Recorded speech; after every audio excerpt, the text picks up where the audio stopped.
Hey guys, I'm here with Lindo from, you are from? Quentin Debt Counsellors. She's also an attorney, and I'm just going to ask her a quick question. She's been working with debt review applications, legal applications to court for quite a while. And my question to her is, what is one tip she would give new debt counsellors when it comes to the court application? So I would advise new debt counsellors to always make sure that you get all the acceptances in order when you prepare the application, and then also just make sure that the acceptances are in order, but also make sure that you send the confirmatory affidavits to the clients in time so that they can send it to the attorney also in time, because getting confirmatory affidavits, it's very important for the court to make the court order. So if you don't have the confirmatory affidavits, the applications don't proceed. Some are actually struck off from the roll because it is never finalized if the consumer has not confirmed that indeed everything that is submitted in the application is true. So always make sure that when you're drafting your founding affidavit, confirmatory affidavit is sent to client, and make sure that you explain the legal process to the consumers, because they don't understand when the attorney is now calling them after. They also don't want to engage with the attorney. And they're scared. And they're telling you that, no, I've got a debt counsellor. Why isn't the debt counsellor calling me? So just always make sure you explain the legal process to the consumers. Thank you so much, Linda. Appreciate your answer. Yolanda, thank you for joining us here at the Dcasa branch meeting. Yolanda has been in the industry for 4 years now at one of the biggest debt counselling firms in South Africa, and she's quickly going to talk to us with regards to reckless credit, specifically whether a debt counsellor it's a mandate of them to apply for reckless credit for each and every consumer. Is that how it works? Vanessa, thank you. Yes, a debt counsellor must be careful.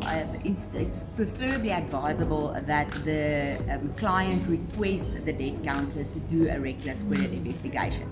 So if you've got your Form 16 application, best is to, in your form, let the client sign that they want you to investigate reckless credit, and then you proceed from there.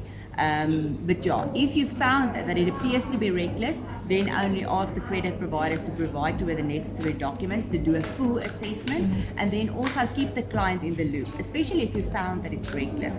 It is costly to take a reckless credit matter. Absolutely, yes. And the debt counsellor need to try and settle and try and reach a negotiation with the credit provider on those accounts that they found reckless.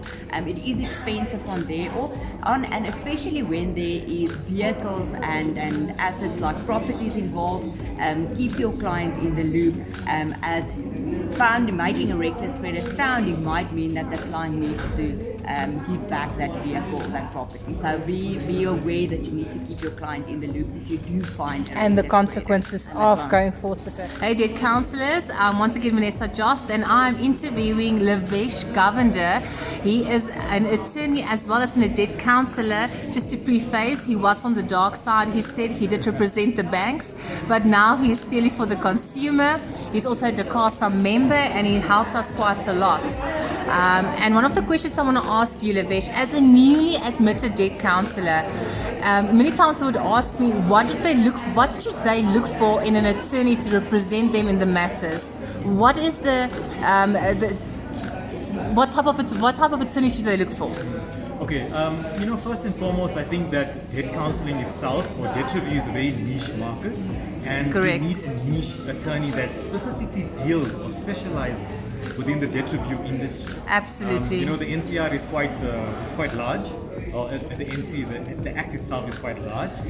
So you need an attorney that knows the act and also knows the processes, the task team rules, the guidelines, conditions of registration, exactly. And not all of them knows that. That's it. And law especially is quite widespread.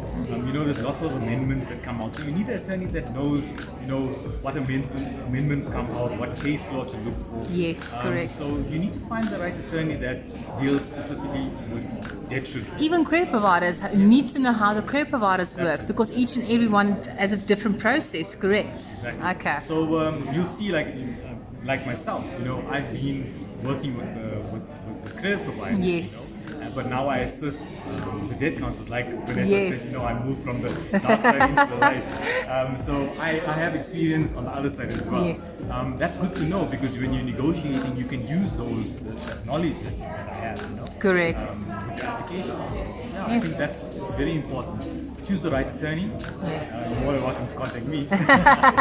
Lavesh, also tell me, secondly, the question that I get a lot is, what is the average or most reasonable attorney fees that you can expect to pay as a consumer or debt counselor to the attorney?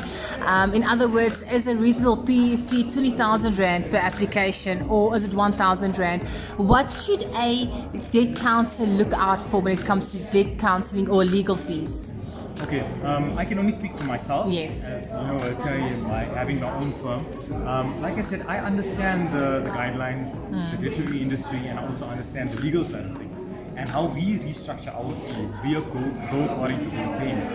Okay. Because, or the new debt counsel will start to know that as of the second month, legal fees get paid. So you don't want to go more than that, and it affects the consumer's repayment as of the third month. So we always structure our fees in accordance to the repayment. It just makes things easier and it helps the consumers. So you accommodate the process and the consumer at the end of the day, because we know how it works in debt review. If you go past month 3, they would usually terminate. So that's why it's good to look for an attorney who can negotiate and get to a fee that accommodates the process as well. But we also want to just preface this to say that debt legal fees are not governed by the National Credit Regulator or the National Credit Act. They are still in a jurisdiction of their own, but they do help the process as much as they can. Thank you, Lavesh. Anything else that you want to add for the new debt counsellors? Just be careful when it comes to fees as well. You'll see exorbitant amounts being charged or very low amounts. That should be a red flag. Okay. Like I said, it's important to choose the right attorney. You're more than welcome to contact me, LG Attorneys. So Vanessa will give you my details. Thank you, Lavesh.